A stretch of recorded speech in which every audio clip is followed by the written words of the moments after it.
नाज़रीन, काज़ी अहमद ऐं भरपासे में अज़ादारी ऐं मजलिसुनि जो सिलसिलो जारी आहे, जंहिंमें करबला जे शहीदनि खे भेटा पेश कई पई वञे। हर साल जीअं हिन साल बि इमाम बारगाह फ़क़ीर रसूल बख़्श उनड़ ते शिया अॻवान ॼाम फ़ेरोज़ उनड़ जी निगरानी में टांडनि ते मातम कयो वियो।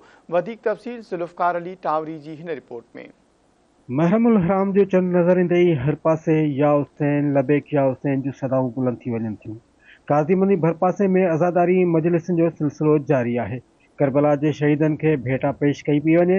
इन सिलसिले में हर साल जीअं हिन साल बि इमाम बारगाह फ़क़ीर रसूल बख़्श उनड़ ते शिया अॻवान जाम फ़ेरोज़ उनड़ जी निगरानी में बाहे गुलज़ार जो मातम कयो पियो वञे। बाहि जो मातम थींदो हर साल सदियुनि खां थिए पियो ऐं जेकी ॿी आज़ादारी आहे उहा बि बहितर नमूने सां थिए पई। काज़ी अहमद डिवीज़न जो वॾे में वॾो हिते जुलूस थींदो आहे ऐं अल्हम्दुलिल्लाह माण्हू इलाही मोहबत था कनि मोहम्मद आले मोहम्मद जे औलाद सां।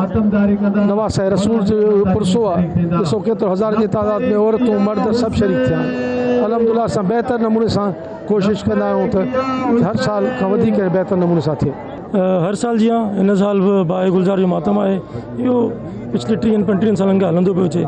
इहा ही डेट फिक्स आहे, जेको हले पियो टाइम बि इहो फिक्स आहे ऐं माशाअल्लाह तव्हां ॾिसो हज़ारे मोमिनीन जेके आहिनि उहे आया आहिनि, उन्हनि जी शिरकत कई आहे।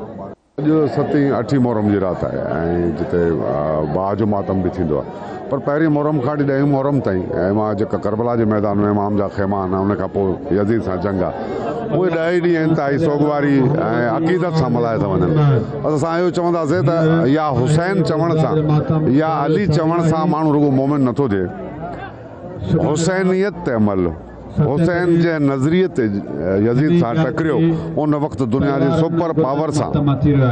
हुसैन जे नज़रिए ते त उहो सबक़ु आहे सभिनी मुस्लमाननि लाइ, मोमिननि लाइ, त छा तव्हां हुसैन जे नज़रिए ते क़ाइमु आहियो, उनजी पैरवी कयो था त हुसैन ई आहियो वरना न आहियो।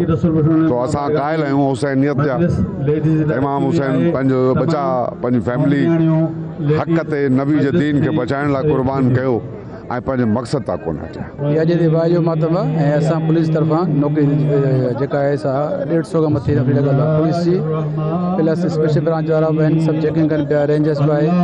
इंशाअल्लाह ख़ैर जा ॾींहं गुज़री वेंदा। बाक़ी 3 कैमरामैन साजिद टावरी सां गॾु ज़ुल्फ़कार अली टावरी, धरती टीवी न्यूज़, काज़ी अहमद।